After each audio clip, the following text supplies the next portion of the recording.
For this nation, your future is at risk today more than ever. Thank you for your attendance here today on the cusp of yet another mortgage financed by the IMF with guarantees provided by the future blood, sweat, and tears and toil of every Ghanaian. I'm here to call for the resignation of Vice President Dr. Mahamudu Bawumia as the chairman of the economic management team. Barring his willingness resignation, I call on every member of parliament to act for the good of our nation and remove him from office. Days ago, the NDC standard bearer and former President John Dramani Mahama made a similar call for the immediate resignation of Dr. Bawumia. He cited as his reason that under the leadership of Dr. Bawumia, that the economic leadership team led Ghana to its worst international credit rating downgrade. On a rare occasion, I agree with former President John Dramani Mahama. However, my reasons are more systematic than that cited by the former president. It is true that this administration has performed poorly and has led us deeper into economic catastrophe, but they did that not by themselves, and we are not here alone. The whole was begun decades ago, and each party, the NDC and MPP, have equally dug it deeper. The blatant and systematic pilferage of riches, resources, and labors of Ghana and its people have been and continue to be perpetrated by the NDC and MPP. So yes, I agree with former President in calling for the resignation of or removal of Dr. Bawumia and the economic management team, but I in no way endorse its replacement with equal incompetence from the NDC. In announcing the 11-member team, President Akufo-Addo called it his dream team. I ask all of you here today, does he mean he produced these members in a dream? Or is it his dream team because he knows that this cabal will devise a system to benefit from another IMF bailout?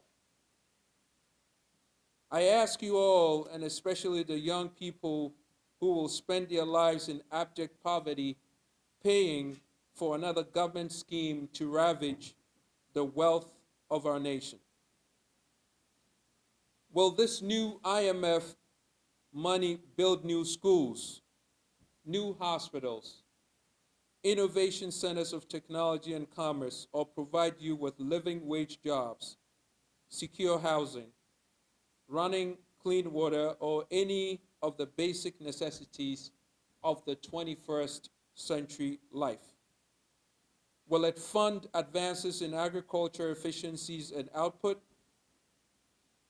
Will it create jobs, prosperity, and security for Ghanaians and offer the youth a future that they can treasure?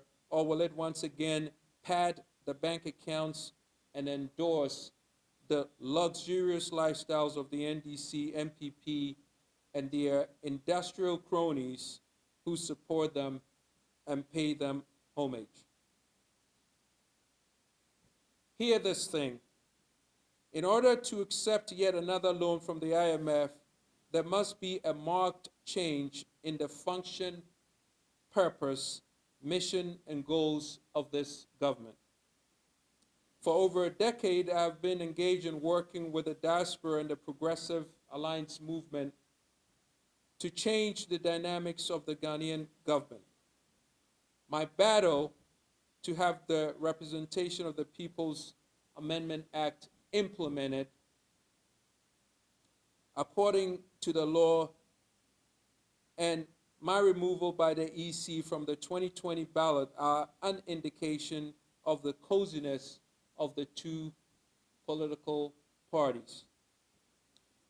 The disproportionate salaries, stipends, living expenses, luxury travel, vehicles, household help, and sweetheart deals with corporations and foreign governments that benefit only the privileged must end. The average Ghanaian would be ecstatic to have a home, vehicle, food paid for by the government. In fact, they would be thankful to have safe, affordable housing, running water, an effective school system for their children, health care, and a livable wage. Ask yourself this question: is this IMF loan to aid Ghana, or is it another bonus payment for government officials? Ask yourself that.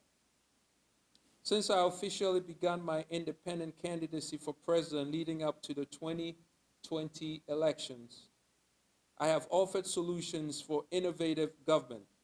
This includes trimming the wasteful, excessive number of ministries who suck up an extraordinary amount of Ghanaian wealth. How much of the current IMF loan will end up in foreign investment accounts of ministers and their associates? Does the economic dream team of President Nana Addo Dankwa Akufo-Addo have a plan for a fair tax system?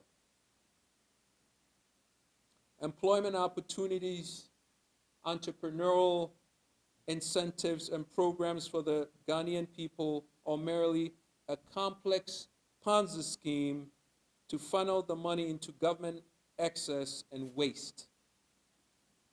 I do not have all the answers to the problems of this nation that has been infected by a cancer of government malfeasance, but I do have concise, viable ideas. I need all citizens, and especially the youth of this nation, to join me in saving our nation from the economic collapse that has been ignited by the political parties of the NDC and MPP. Before I take questions, let me leave a couple out there for every Ghanaian to think about. Is the tax code of Ghana fair? Just think about that for a second. Is ex gratia in Article 71 fair when the children of the nation are hungry and their parents have no jobs? Is the National Cathedral a national treasure or a treasure chest for pirates who rob Ghana when 300,000 of our graduates don't have jobs every year?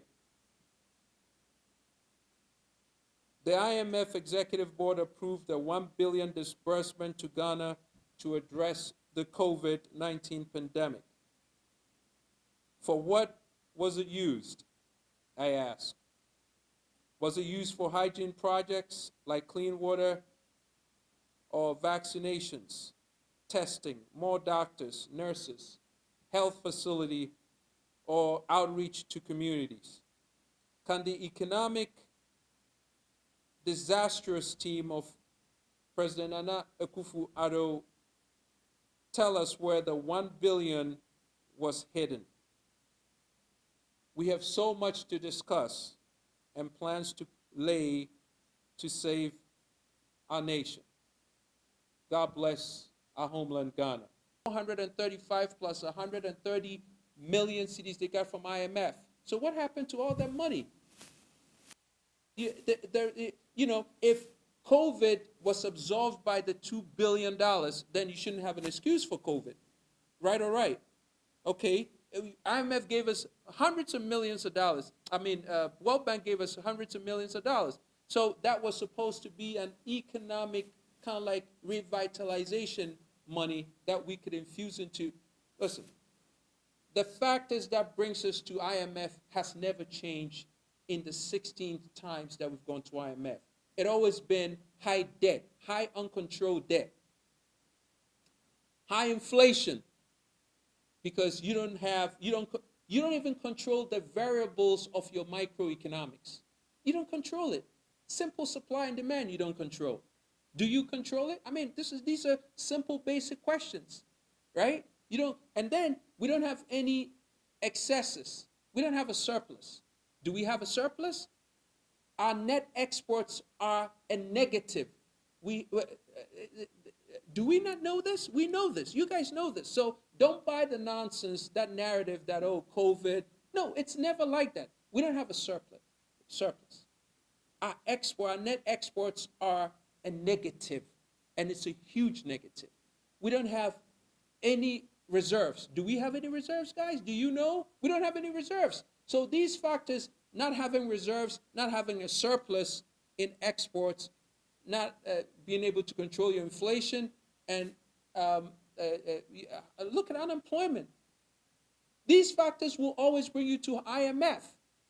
And it's been the same thing 16 times.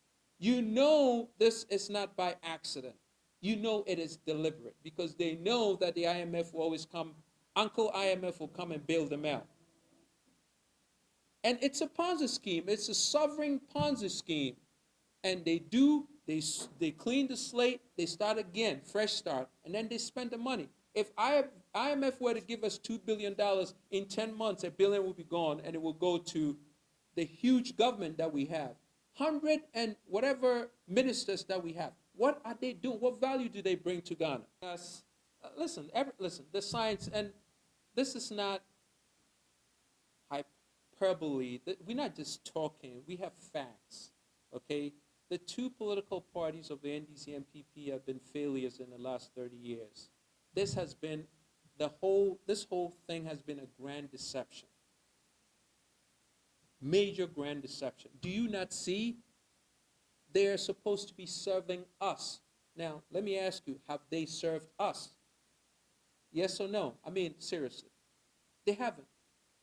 And if they see somebody who's coming to change the game, I become a threat. And they have every reason not to get me to be on the ballot. But now it's the people's choice now to make the decision to put me on the ballot. We are going to do everything right like we did the last time. We didn't do anything wrong. If we did something wrong, they wouldn't be giving us back our check, right? They gave us 100,000 cedis back. If we were criminals, why would they give us some money? We went to CID. We didn't have any criminal record. We still have a cleared criminal record. So what did we do wrong? Everything was made up, just an excuse to get us off. So you have to understand, and this IMF tells you that nobody in their right mind goes to IMF 16 times and comes to the people of Ghana that, you know what, give me another break. You know, it could have been because I did not, a credit facility, you know, deaf is deaf is deaf is deaf. If the objective is to keep the patient alive, then it doesn't matter how you die, so long as, you see what I'm saying? So the NDC cannot blame the NPP that, oh, you died through a heart attack. The NPP blaming the NDC that you died through metabolic syndrome. It's death.